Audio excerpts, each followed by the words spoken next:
Mária Antoaneta medzi klišé a realitou. Každý o nej počul a každý má na ňu názor. Rozmaznaná, nepochopená, márnivá, obetovaná. Mária Antoaneta sa stala jednou z najrozporuplnejších žien v dejinách. Nie preto, aká bola naozaj, ale pre obraz, ktorý o nej vytvorili iní. Keď nemajú chlieb, nech jedia koláče. Slávna veta, ktorú vraj vyslovila, keď jej povedali, že ľud nemá chlieb. Pravda je, že ju nikdy nepovedala. Táto fráza sa objavila dávno predtým, než sa stala kráľovnou a revolúcia ju použila ako zbraň.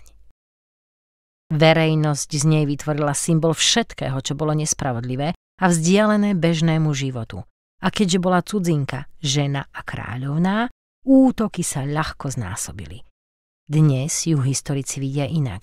Nie ako sveticu, ale ani ako karikatúru. Vidíme mladé dievča, ktoré bolo vytrhnuté z domova a vhodené do najnáročnejšej úlohy svojej doby.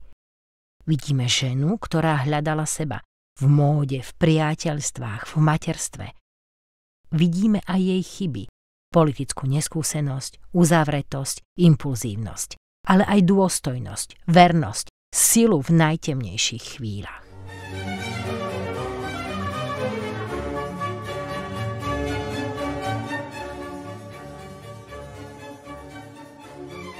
Kráľovná, ikona, legenda.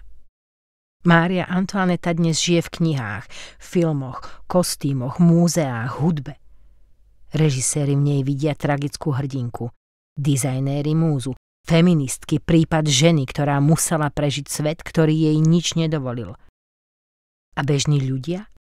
Možno len dievča, ktoré chcelo žiť svoj život, ale narodilo sa na nesprávnom mieste v nesprávnom čase.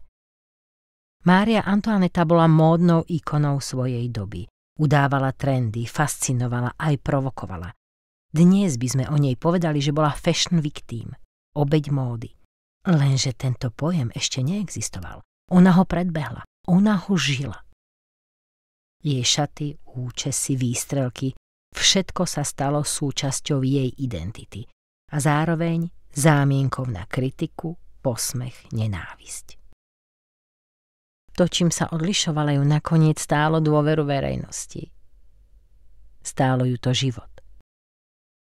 Mária Antoaneta nebola len kráľovná francúzska. Bola človek.